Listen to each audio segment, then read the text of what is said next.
All right, so I wanted to go through another intrapersonal theory with you called the theory of reason, action, plan, behavior. Um, so let me just get started here. So this is another individual level behavior uh, theory that started out as the theory of reasoned action. And over time, it was determined by the social scientists that developed this theory that something was missing. So they added another component to this theory, and they referred to it as its own theory, the theory of planned behavior. So um, what we have now is um, some confusing terms from time to time in the literature. So when you see a study that said that they use the theory of reason action, it may be all of this, or it could just be that original part. Um, I like to call it the theory of reason action and planned behavior. That's the way that I was taught, and I think it reflects, the addition. So anyway, I'm not going to get into the weeds on that, but we'll talk about the differences between these two as we move forward. But the primary um, construct that we have in this theory is intention. And intention, as it turns out, is a fairly straightforward thing to measure. It's easy to create scales that measure intention. But the things that influence our intention to engage in a particular behavior, according to theory, reason, action, plan, behavior, would be our attitudes toward the behavior, the social norms around the behavior, and then our perceived behavioral control. So those are going to be those three things plus intention are going to be the major constructs within this theory. So it's a fairly simple, straightforward theory in terms of its structure and number of components, if you will. But anyway, those are the four main components, and let's just get started talking about these. So this theory is based on the idea of intention, which is a reflection of your level of motivation. And according to the scientists, your intention or your level of motivation is influenced by two distinct components or previously separate theories that were combined together or brought together over time. So the theory of reason action is made up of a person's beliefs, their attitudes, their social norms or perceptions of social norms, and the behavior itself. And the theory of planned behavior is made up of one construct, which is the perceived behavioral control over the behavior of interest. So when we look at this from the standpoint of the standard arrows and boxes, we can see that we've got our four main constructs here, intention being the primary or proximal construct that's related to behavior, and other factors that uh, affect our behavioral intention or ultimately affect behavior through this concept of intent or intention. And that would be these three constructs of attitude, subjective norms, and perceived behavioral control. Now, notice the dotted line from perceived behavioral control directly to behavior.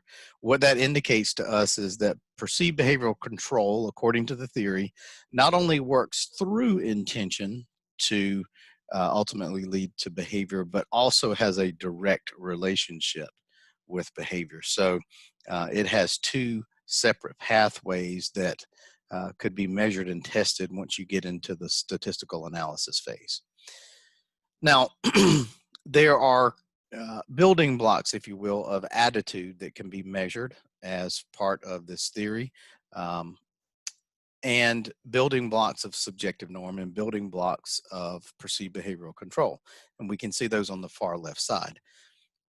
Notice that originally the theory of reason action was only made up of attitude towards the behavior, subjective norms, behavioral intention, and the behavior itself. And then, as I've said previously, the theory of planned behavior, with perceived behavioral control being the primary construct of that theory, being added later. So I've got that labeled here so that you can see the original theory of reason action components and the theory of planned behavior component. But notice also that perceived behavioral control is also made up of building blocks. So let me kind of talk through those just a little bit. The building blocks of attitude are behavioral beliefs and evaluation of behavioral outcomes. So that's, theoretical language that simply means that our behavioral beliefs would be that there is some outcome of us engaging in the behavior. That's a belief or beliefs that we have.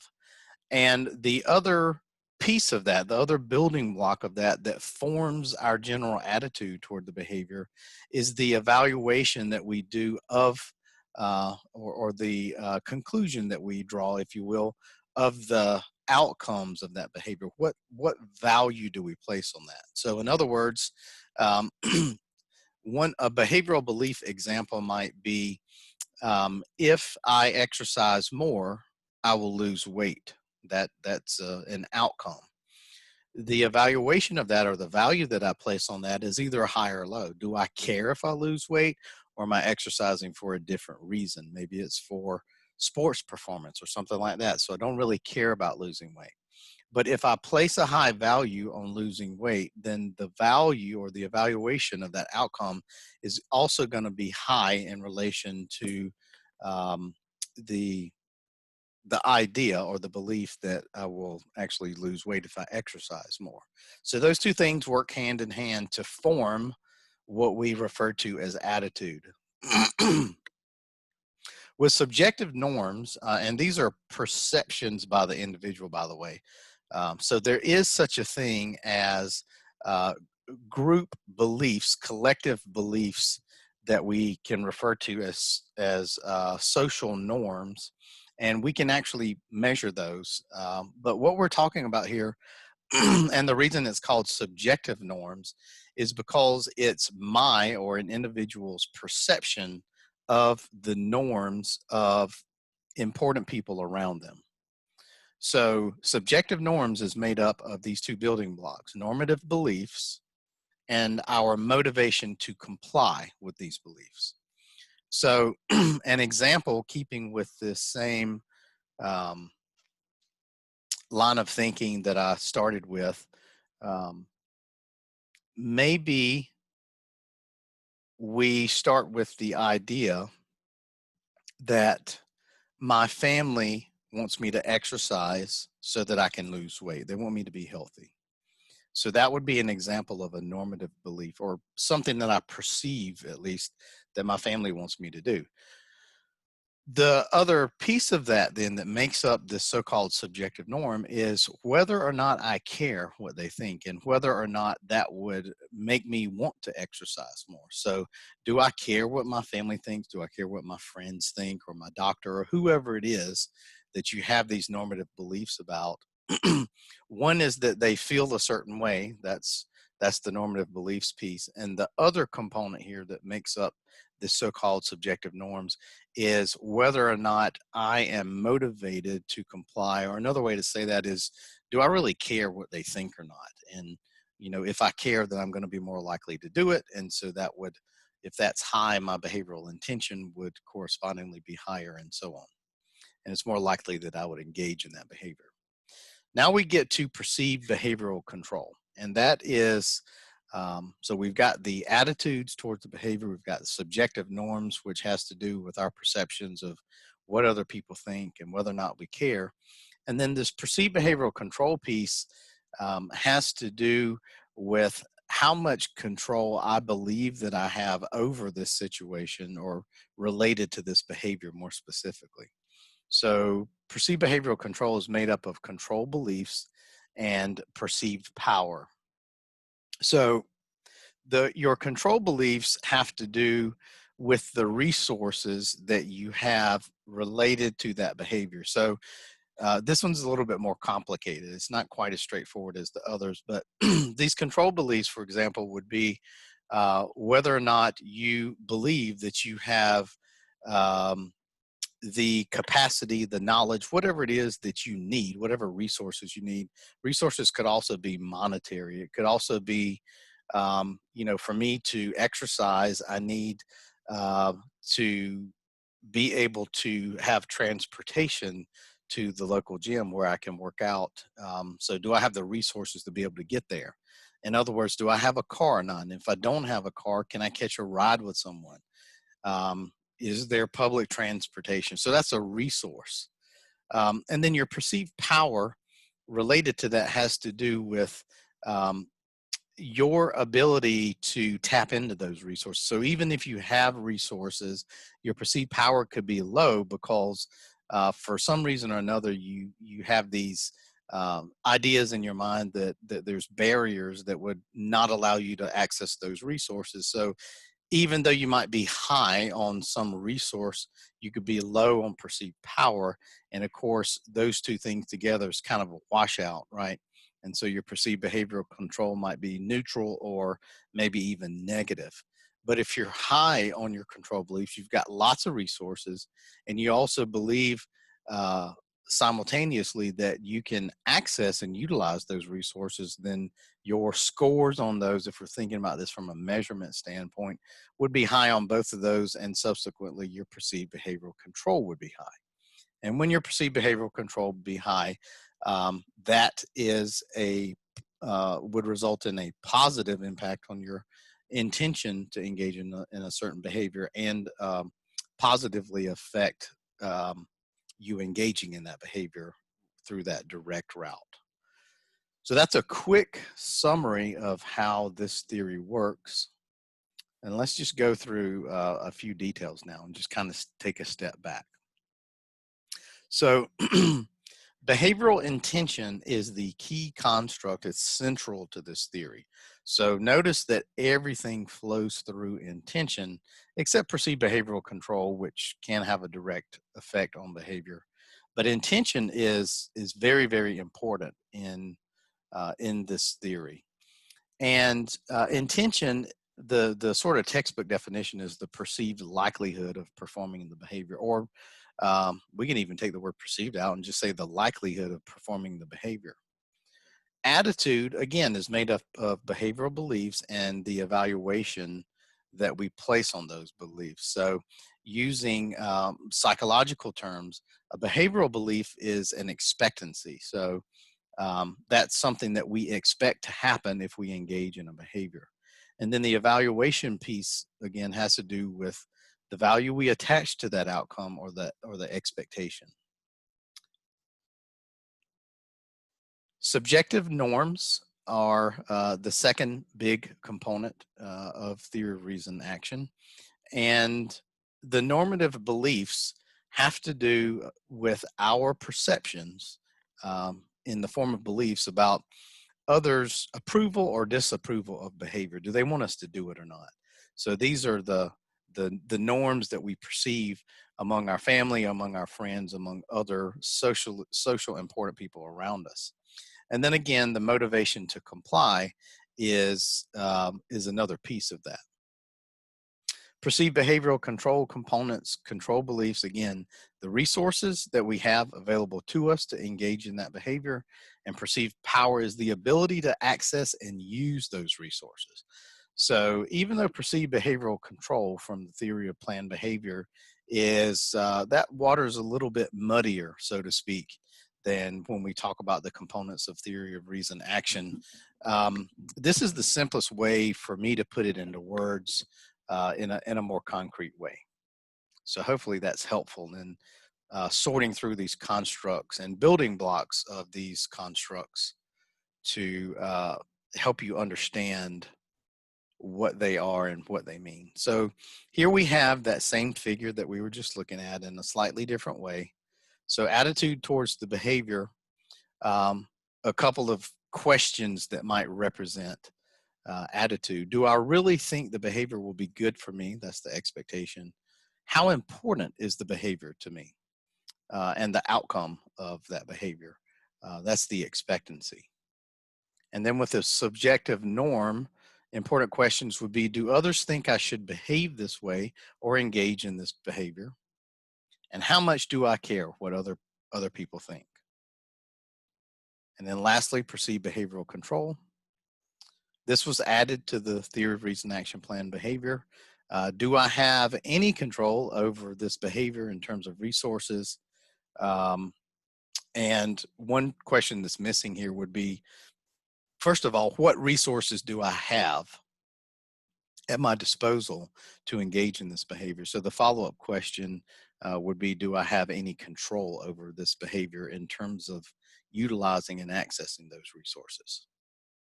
All right, so now we're back to the big picture again, just having walked through that explanation. So one of the things that I'm going to point out to you in just a minute when we talk about measurement is there are, and theory, reason, action, plan, behavior, there's a lot of really well-documented literature on how to measure the components of this theory. And I've shared with you a manual that you can use. It's got a lot of good examples in there. There's a lot of psychometric stuff in there. So psychological measurement and statistics stuff in there that talks about different skills that you can use, how you can calculate scores for each one of these things, and so on. And that's getting pretty deep into the weeds for this course, but it's really good to share that with you now. But one of the things I want to point out to you when we get to that measurement piece, and I just want to go ahead and mention it now, we can measure the main constructs of theory, reason, action, plan, behavior: intention, attitude, norms, control. We can measure those directly if we use a certain format of developing scales for collecting data. The other option that we have would be what's referred to as indirect measurement of attitude, indirect measurement of subjective norms, indirect measurement of perceived behavioral control. And so there will be items that are specifically worded to reflect behavioral beliefs, the evaluation of behavioral outcomes, and those items together would be used to create an attitude score or factor for analysis. And normative beliefs, you'd have a series of items that reflect normative beliefs and motivation to comply, and together those two things would be tallied up in some way to reflect an individual's level of subjective norms. And then similarly, for perceived behavioral control, you would have items that are broken down into control beliefs and perceived power. And if we measure things from that perspective, it's referred to as an indirect way of measurement. But if we measure, we can also measure attitude, norms, control, and intention directly. And that, you'll see what I mean by that with the examples that are in the manual. But I just want to plant that seed now, so you'll know to be looking for that. So just some wrap-up stuff about theory, reason, action, plan, behavior. This theory argues that an individual will perform some action based on their attitude towards performing the behavior and their perceived subjective norms associated with that behavior. This theory is very linear in nature. We can see how all the arrows flow from left to right. So there's a very clear linkage between the constructs and the building blocks of the constructs, as that ultimately relates to the likelihood of engaging in a certain behavior. So as a quick example to demonstrate this linear chain, a person believes that if she quits smoking, she is likely to gain weight. If the peer social norm for females is not to gain weight, and the behavior of quitting smoking itself is viewed as physically unpleasant or something you shouldn't do, she may have a low intent to quit smoking. And so you can see how those constructs or those ideas are working together to lead to this likelihood of engaging in behavior. The theory does not account for external factors that could prevent you from engaging in some specific behavior. It's very much focused on the individual. So this is a great example of a purely individual or intrapersonal level theory. So over the years, to address this, again, the researchers saw that something's missing, and there's these things that happen to some degree outside of the person, or there's some perceptions of the environment, and particularly these resources that you have that you could pull on and use to possibly help you engage in a behavior or not. That kept coming up in elicitation studies, and once they added that to their theory and added those components, they saw that they were able to explain more variance in behavior. So therefore, they had a better measurement model that they were working with. So the theory of planned behavior was added later, as I've already said, and added significantly to the theory as a whole. So some of the critiques, much like health belief model, this theory assumes that behavior is, the result of some rational linear decision-making processes. And there are people that take some issue with that philosophically. Again, it's just something to be aware of more than anything. Perceived behavioral control is not quite as clear cut as the other theories or constructs, excuse me. And so that makes it a little bit more difficult to measure and develop items for. And then also one of the other criticisms is that the time between intention and action is not considered, at least in the theory itself. You could add some survey data collection to a study, or some observation potentially, or nowadays maybe even some form of electronic tracking through an app, or cameras, or there's a number of other methods that could kind of fill this void. But just in terms of the theory itself, this idea of intention is that we're ready to engage in that behavior, but then the big question is, when do you actually engage in that behavior? So um, this is an idea that we will expand on actually when we talk about trans theoretical model, and I'll try to remember to come back to that and make some connections there for you. And so you can be at various levels of intent or intention, if you will, but not actually be engaging in behavior.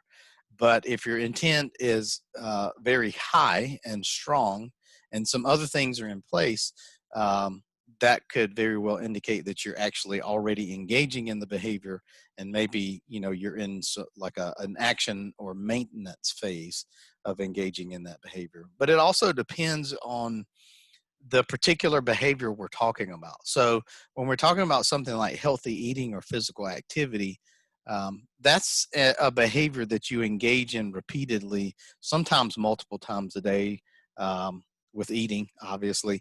And then with something like physical activity, maybe several times a week, and so on. But if we're talking about a different behavior, like, a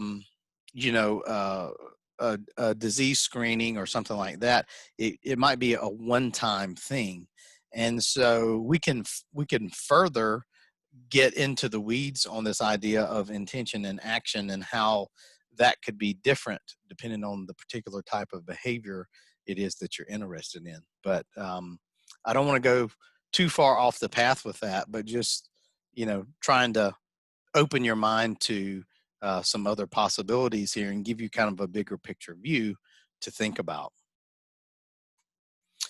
So this application or example comes from the Glanzadal reading, or the theory of the glance reading. And as I've already said, I really believe that text does a good job of putting things into very concrete examples. So the background on this example is that you've got Hispanic women who are being monitored for engaging in cervical cancer screening. So they're wanting to understand the differences between younger acculturated Hispanic women and older Hispanic women, and you know, they're engaging in a Pap smear test. So they develop a surveyor scale to document or gauge or measure when the women receive their last Pap test. So this is the behavior of interest, is actually doing the Pap test. How likely they are to seek a Pap test, that would be intention. Attitudes about getting a Pap test, that's obviously attitude, and this would be direct measurement, by the way. Whether or not most people who are important to me would want them to get a Pap test, that would be subjective norm, and the parting quotes would be an example of the way that item might be worded on a scale. And whether or not getting a Pap test is something that is under my control. Again, that's an example of the way that that might be worded in a statement that they're responding to, and that would obviously relate to their perceived behavioral control. And then they're going to use this data to identify important beliefs and attitudes and intentions around the Pap smear and cancer screening. If you want to take a deeper dive into this theory, I've got a couple of URL links that you can go to read a little bit more about the history directly from the source.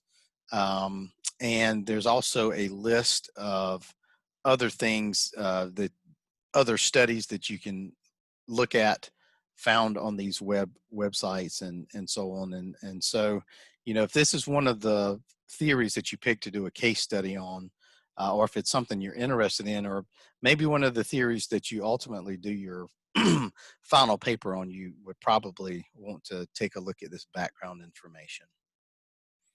All right, so let me now go to this resource. This is a PDF file that you have in your Canvas folder. So this manual is titled Constructing Questionnaires Based on the Theory of Planned Behavior. And notice here that it just says theory of planned behavior, but they're talking about the whole thing. And this is a manual for health services researchers that was put together in the United Kingdom by a European group. And it's very well organized in terms of kind of setting the stage for reviewing how the theory works and the components of the theory, which I just went through with you in the lecture. And they give some concrete examples of what's meant by an attitude, subjective norm, perceived behavioral control. A lot of these are in clinical, these examples are clinical setting examples, by the way. So let me make this a little bit larger here. So there is the theory, as we've already seen it. And then they go through with some additional definition and examples of each one of the constructs. So they talk about steps in constructing a questionnaire or a scale, if you will. And this is really, really good reference for you. So if you want a succinct explanation or example of the steps that you would go to start from scratch and build your own, in this case, theory, reason, action, plan, behavior scale that you wanted to use with your clinical population or out in the community, or whoever you're working with. It's got a step-by-step explanation for you. And so what they talk through here, if I can just summarize this for you, is you determine the population of interest. So who's the end user? Who do you want to collect data with? You have to carefully define what the behavior is ultimately that you want them to do. And in this, they use the example of measuring blood pressure among type 2 diabetics. And so measuring blood pressure is the behavior. So you need to begin to develop some ideas about how you would phrase items that relate to intention, and then also to the components of attitude, subjective norms, and perceived behavioral control. Um, you would ultimately uh, pilot test that wording of the items with a small group, have people read the items with you. This is called cognitive testing.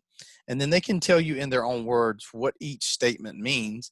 And then you can match that up in terms of whether or not their interpretation of that item truly aligns with what you all intended and what you were trying to develop. And then you can it's an iterative process where you take the wording out into the field. If there's some problematic wording, you would come back and tweak that, maybe do some more cognitive testing.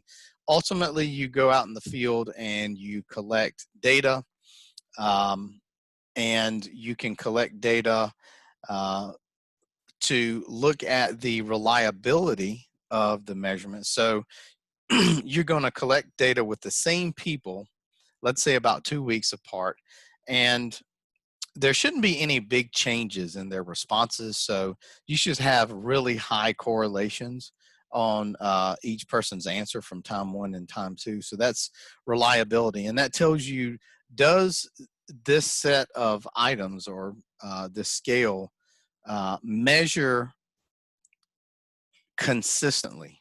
Are you getting consistent results? And that's one way that you can look at that. Now, when we talk about the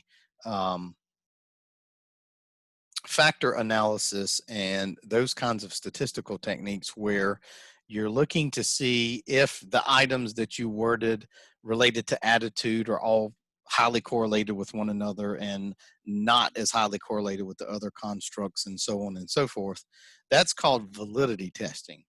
The thing that will confuse students sometimes is when we talk about the Chromebox alpha measure that we have talked through in class already. That is a measure of validity, but the statistical term for that is internal consistency reliability. So just understand that validity as a general term has to do with, are you measuring what it is that you want to measure? Are you truly measuring attitude? Are you truly measuring subjective norm and perceived behavioral control? The reliability piece, as I mentioned previously, when you would give this to the same people 2 different time periods, does the measure consistently give you the same answers for those people? So that's the difference, generally speaking, in reliability and validity. But we have this statistical measure called Chromebox Alpha, which measures the internal consistency reliability, and that seems to be in conflict with the fact that it has to do with validity of the measure. So hopefully that didn't just confuse you more, but just pointing that out along the way. Now, let me, I just want to go specifically to, we're just going to look at attitudes as an example of some of the things that they go through here. So they go through a process and give examples of where we can do the direct measurement of this theory and examples of how you can do the so-called indirect measurement. Now, remember, let me just remind you that when we do direct measurement, that means that our items are a direct measure of attitude, of norms, of control, and of intention. When we do when we're using the approach that we refer to as indirect measurement, we would have items that reflect the building blocks of attitude, and then all together we can form an attitude variable from that we use in analysis. And then likewise with um, um, social norms and perceived behavioral control and all of the constructs in this theory. So let's look at an example of direct measurement of attitude. So the format that they're using here is this so-called bipolar adjectives setup. And notice that we actually have 4 items here that uses a common stem. So you're provided with this context, and they're collecting data, by the way. Excuse me, I'm sorry. Kind of losing my voice here. The background on this is that they're wanting to develop a measure that they can use with clinicians. And so the background on this is you have a patient that presents with lower back pain, and the target behavior is referring them for an x-ray. So the common stem that you have for 4 items to measure attitude is worded in this way: referring a patient with acute lower back pain for x-ray is, and then you have 4 bipolar ended response options that would go along with that stem statement. So you've got harmful to beneficial. So you're going to rate this idea of referring a patient with acute lower back pain for x-ray on that scale with those bipolar items at each end, 1 to 7. Good to bad, pleasant for me, unpleasant for me, worthless, useful. And so what you have here is 1 stem with 4 response options. So you actually have 4 measures of attitude. Now, notice that some of these, you've got positive and negative ends here, right? So you've got harmful on the left side with the first stem, beneficial on the right side. So that 1 to 7 rating goes from negative to positive. And then notice that the negative goes from good to bad. So it's the opposite of that. So when you score each one of these, you have to make sure that anything that is not worded from negative to positive, where positive would get a higher score, you have to reverse score that item. So the good to bad here, if they answer a 1, that will then become a 7 in your data set. And hopefully that makes sense to you. But the idea is that low would be on the negative end, a high score for that item would be on the positive end. And so you might ask the question then, well, why would you flip-flop these things around and that sort of thing? And part of the psychological measurement theory and science that goes behind this is that this way of collecting data with respect to attitude, where you have those bipolar ends that are sometimes flipped, is in some ways a double check to make sure that people aren't just going through, and circling straight down the rows, if you will. So if they're truly answering these questions, they're going to be on one end or the other if they have a positive attitude about it. So it just depends on what anchors you have and what side the anchors are on. So hopefully you followed what I meant there, but there's lots and lots of psychometric guidance from over the years that goes into doing it in that way. And there's entire classes on that. So that's an example of how you can, a simple way of how you could use essentially 1 stem with 4 responses. So you get 4 raw data points that all together would be summed, or you would calculate a mean, whatever they tell you is the procedure here, to represent a given clinician's score for attitude. And that's the direct approach. So indirect approach would be, we are going to measure the building blocks of attitude. So again, here they talk about doing an elicitation study where you can really flesh out these commonly held beliefs. So remember that you've got the beliefs about the behavior that are the building blocks of attitude.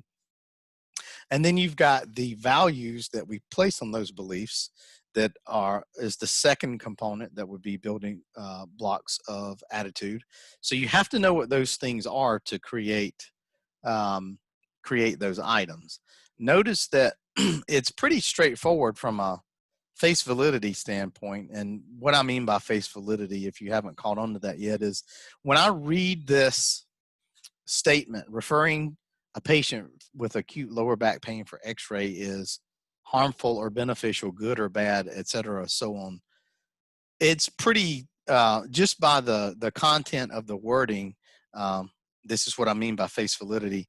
I understand that that would reflect attitude, right?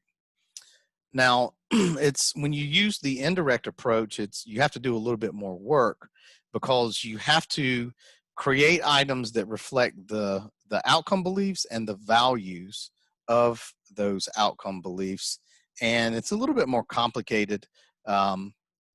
But again, you would use the elicitation study and talk those things through to be able to document that in a way that would be meaningful to those that you want um, to ultimately collect this data with. So they talk about getting feedback from a small sample of people, and this could even be one-on-one interviews or focus groups. You can do it different ways, but the point is that you get input and feedback from individuals in their own words. And you might ask probing questions like, what do you believe are the advantages of measuring a patient's blood pressure? This is what you would ask a representative small sample of clinicians that you might use this with. And what do you believe are the disadvantages? So that's going to get at this idea of of the beliefs, the behavioral beliefs about referring someone to blood pressure. And then notice that they also have this third question.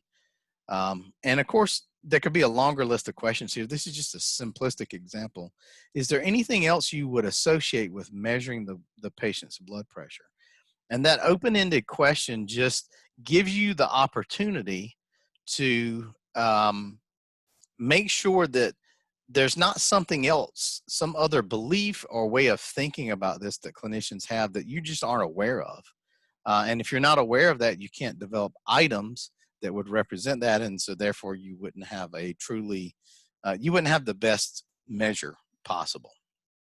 All right, so you're gonna next construct the questionnaire items to assess outcome evaluation. So you go through another round of what we were just talking about. Now, so you've got a set, and they're using 4 again here. You've got 4 items, and each one of the items have basically the same response scale. So for the behavioral beliefs, which is the first component of attitude, you have these items. If I measure blood pressure, I will feel that I'm doing something positive for the patient. I'm skipping down here. If I measure blood pressure, I will detect any problems at an early stage. Just a couple of examples there. And they're going to rate this on this likelihood scale of 7-point scale from unlikely to likely. So obviously, the higher the number they circle, the more that you're confirming, they would be confirming that is truly a belief that they hold about blood pressure and referring that patient. So A, B, C, and D, these 4 items, which could also be 1, 2, 3, 4. But A, B, C, and D, you'll see why they're labeled that way in just a minute. That is remember, we've got 2 boxes that are the building blocks of attitude, and that's the top box. The bottom block is going to come with the so-called outcome evaluations, and we've got E, F, G, and H here to represent those items. Doing something positive for the patient is now we have this response scale that goes from positive to negative. Extremely undesirable is 1 end anchor. We've got a neutral point, and then so that's -3 if you're extremely undesirable. Extremely desirable would be a +3 or a +3. So you have, this is a very specific type of scale response. And so we've got 4 items like that. So you're going to have 1 to 7 for A, B, C, and D, and you're going to have -3 to +3 for E, F, G, and H. Now, I know this sounds super complicated, but again, just know that there's a lot of science behind doing it this way. I'm not going to get into that right now. Um, you can read a little bit more about that, why that happens here. And if you want more resources, I can certainly get with you and give you more stuff that you can read on that, or I can talk to you about it one-on-one. But here's the scoring.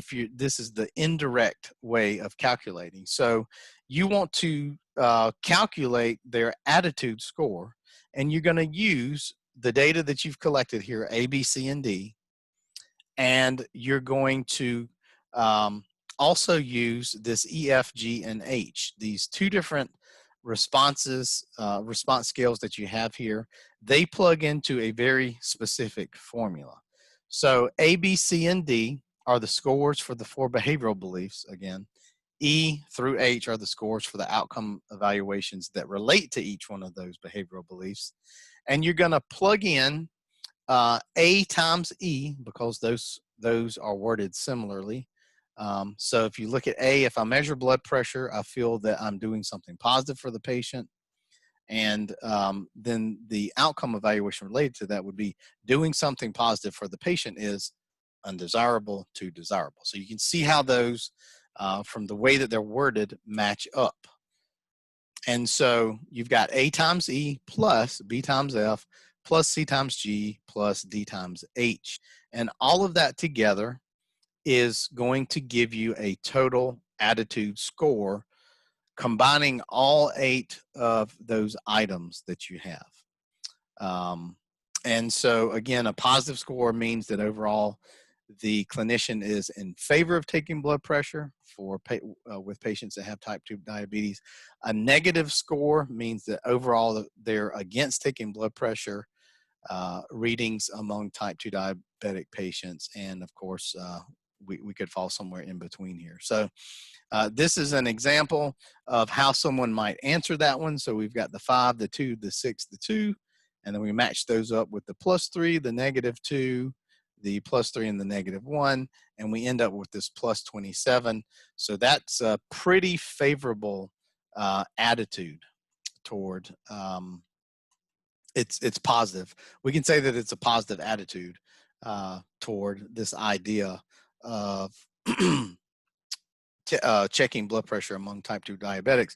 And notice that our potential range is -84 to +84. So we can also say something about the magnitude of that positive, that overall positive attitude that they have.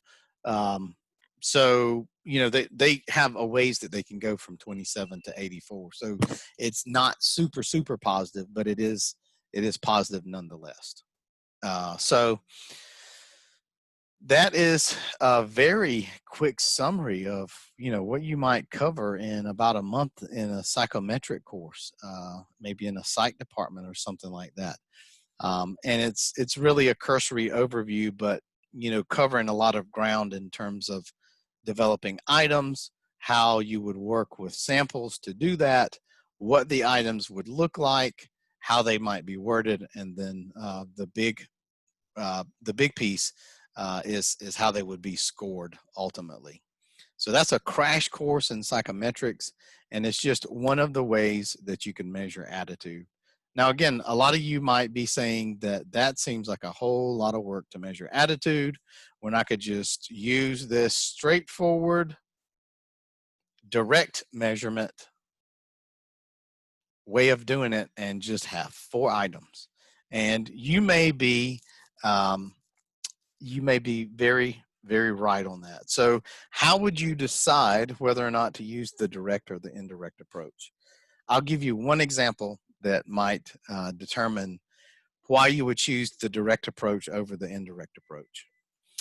If you have if you're collecting data on maybe a lot of different things, people's experiences, demographics, a variety of behaviors, you know, there's a lot of stuff that you're asking people. And one of the things that you want to tap into are these constructs from this theory. To keep your overall survey length short, you might use this direct measurement approach, just to keep things manageable. If you are doing, and the flip side of that then would be if you want a lot of precision on measuring attitudes, then you might take this indirect approach, because maybe you're just really only measuring the construct of this theory and a few other things. And so the idea of using 8 items to get an attitude instead of 4 is not as big of a deal, because overall your survey is, just focus on a handful of things, so you can use multiple items to do a better job at getting at it. Other ways of thinking about whether or not to use the direct or indirect approach would also be to pilot test both formats with the end user to see which one does a better job, statistically speaking, of actually measuring attitude. And that's kind of a, no-brainer, so to speak, straightforward way of deciding which one you might do. But then there's also the practical reasons too, of length of the survey and how much burden you're putting on the folks who are answering your questions. Now, as we've gone through health belief model, we looked at how health belief model was measured. And then when we looked at information, motivation, behavioral skills, we looked at how IMB was applied in an intervention setting. So that was, how do we use these constructs in an actual program or intervention? And then with health belief model, we looked at some measurement stuff. So I'm going to do both with theory, reason, action, plan, behavior. So we just walked through measurement examples. You've also got this short reading that is a chapter from another health behavior textbook that looks at a study that where they surveyed mothers about their intentions to vaccinate their daughters against HPV. And let's see, I can't remember what state this was in. It seemed like it was Iowa.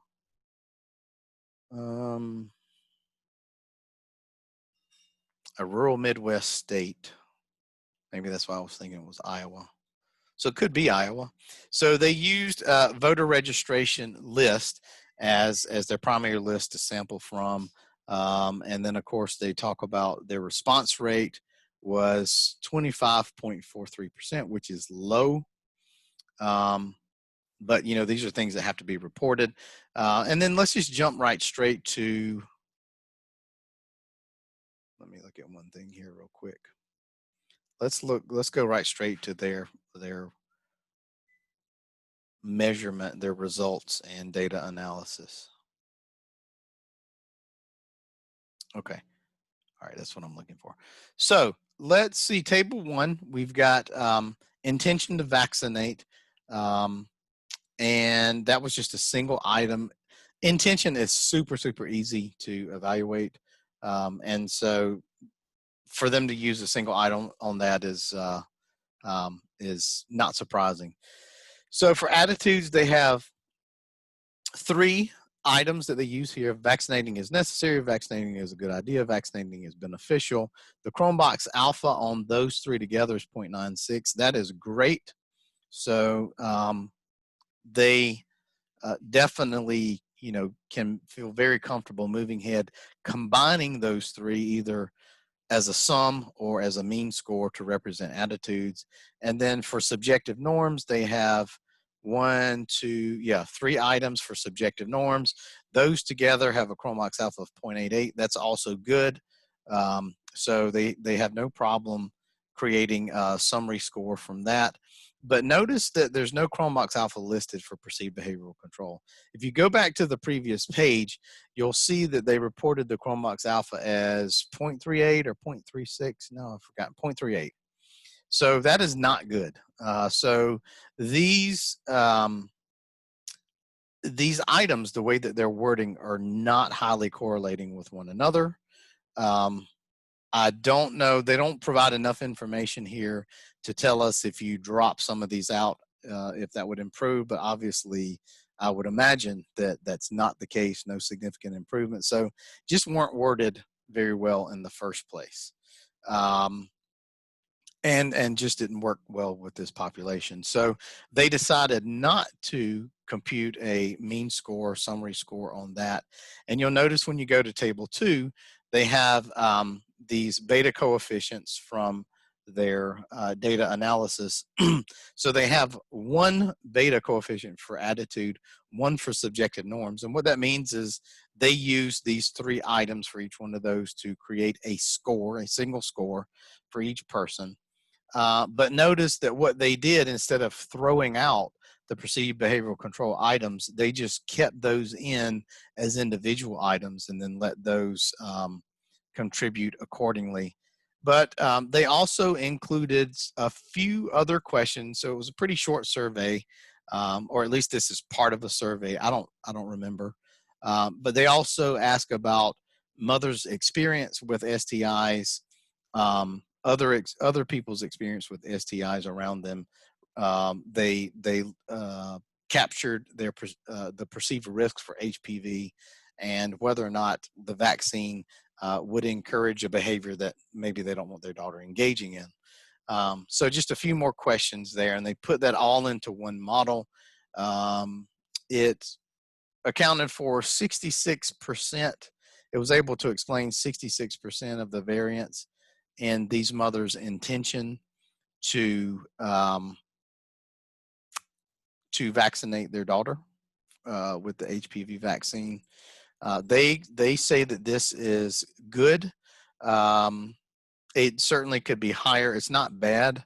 I don't know if I'd use the word good, but just keep in mind that with behavioral research, if we can explain more than 2/3 of the variance in any behavior, we're doing a pretty decent job.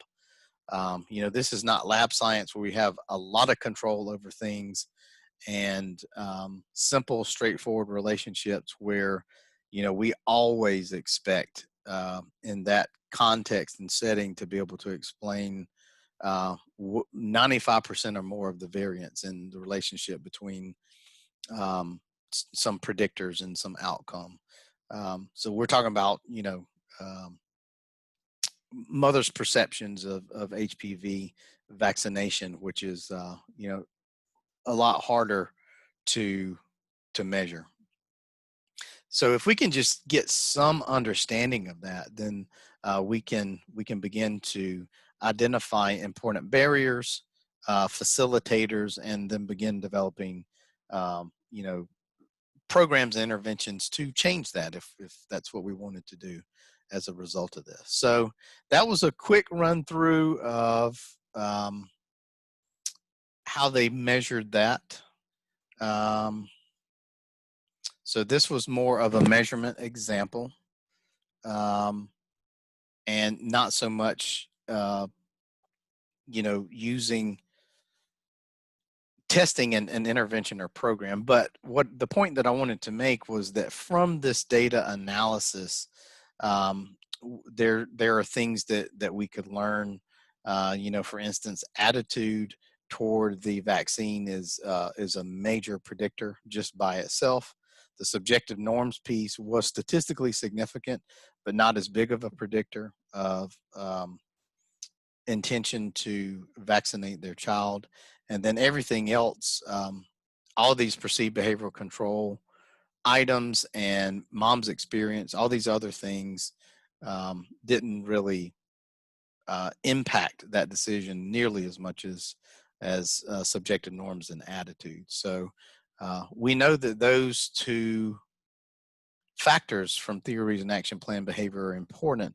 So one takeaway from this would be, if you wanted to develop, and this is not, again, not a perfect baseline, because that 25, 23, whatever it was, that low response rate is not 25.4, is not necessarily a representative sample of registered women voters in the Midwest.